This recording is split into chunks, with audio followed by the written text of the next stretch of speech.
The leader of Lebanese militant group Hezbollah today warned cross-border fighting with Israel may escalate. In his first speech since the outbreak of the conflict, Hassan Nasrallah stopped short of saying Hezbollah was joining the war.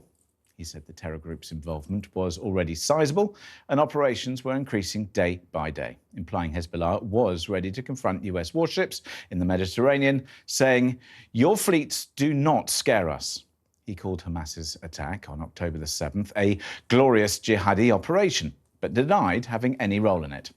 The comments follow a sharp escalation in the violence at the Lebanese border after Hezbollah mounted multiple strikes on Israeli army positions. Israel's Prime Minister responded saying, "I tell our enemies in the north, don't test us, you will pay dearly."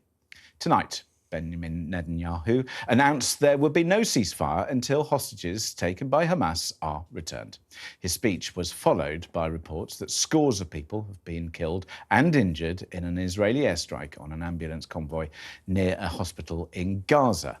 And I suppose we have so many different aspects to this whole conflict, which are deeply troubling in many different ways, that we see escalation, we see the rhetoric, we see also, I think, for the first time, Benjamin Netanyahu indicating that maybe there are some ground rules for some kind of ceasefire, indicating that if all the hostages were returned, that may possibly be an opportunity for conversation. But I'm also concerned that we still have Hamas, who refuse to admit that Israel should exist, refuse to, in any shape or form, de-escalate what they seem to be doing. They're still firing a lot of rockets and they're still putting their people right in the midst of fire. And meanwhile, we have the international condemnation, of course, of what's going on and a lot of division within societies across the world. Escalation, I think, has to be the biggest concern. I don't think Hezbollah want to take this further, but I think they certainly want to increase the rhetoric. They don't want to take it further yet. You talked about having Hamas. We have Hezbollah today making a statement, glorifying the attack, not taking any responsibility, saying it's 100% Palestinian. But it's that kind of, cheering them on, if you will, is heightening tensions across a very, very volatile region in the first place.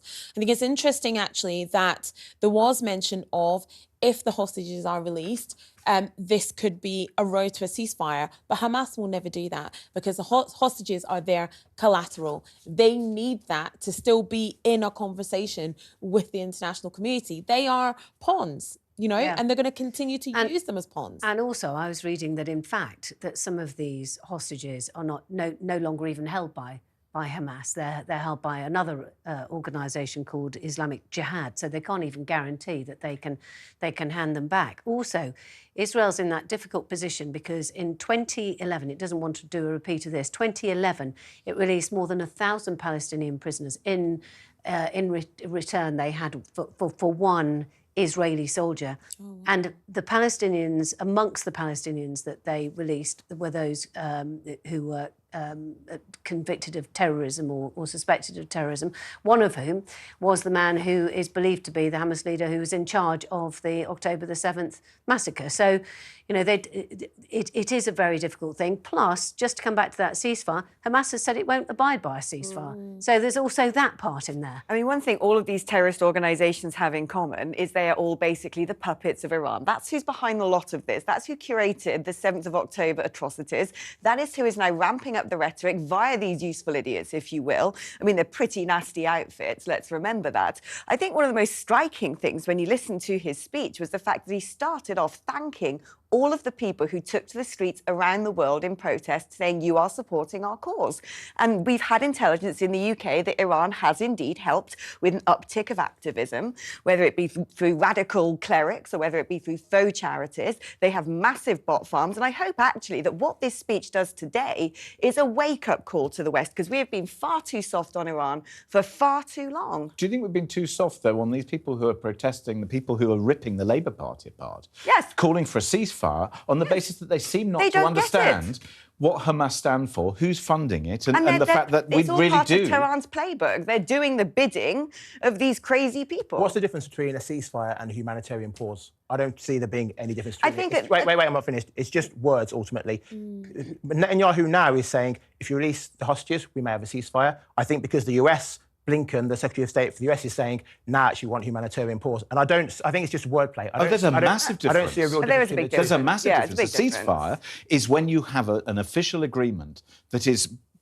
in essence, saying we've come to an end of this conflict. For a period of time. But a It's not humanitarian indefinite. pause can be localised. You could say we're not going to strike in the south near the Rafah crossing as aid But trucks are essentially coming it's the same in. thing. Humanitarian pause is them saying, for this amount of time, we're going to stop firing so you can get people in and out and attend to the wounded and sick. But a ceasefire is a blanket. A ceasefire is a blanket. We're going to stop for a period of time. It's not Yes, the but war's a over. ceasefire is everywhere, is it not? A ceasefire is everywhere. There will be no more And also a firing. Whereas a ceasefire- pause is an area. Gaza is 25 miles long. It's not. And they It's not say huge. it's not big enough. It's not But a big enough to say. ceasefire requires agreement on a wider set of parameters. both sides. Whereas I agree with you on that. On regards of Hamas, there's no negotiating with them. There was I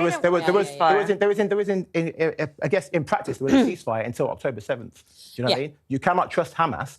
They want to destroy Israel. I understand that completely. Yeah. But I don't see the difference between these most of the world leaders, and especially at the UN, are calling for a ceasefire. Some are now saying humanitarian pause, and for me, it's one of the same things. why do people seem to call for a ceasefire on the basis that Hamas will not enter a ceasefire? Why are they calling for it? I think people are looking at it from the perspective of the civilians, not Hamas. And that's Because we're not superside. We're not seeing, they've now killed 100 Hamas terrorists. And they're savages, Hamas. We know this. But what we're seeing is thousands of civilians dead, 2 Hamas people were killed in this bombing. I think that's what people are going to see.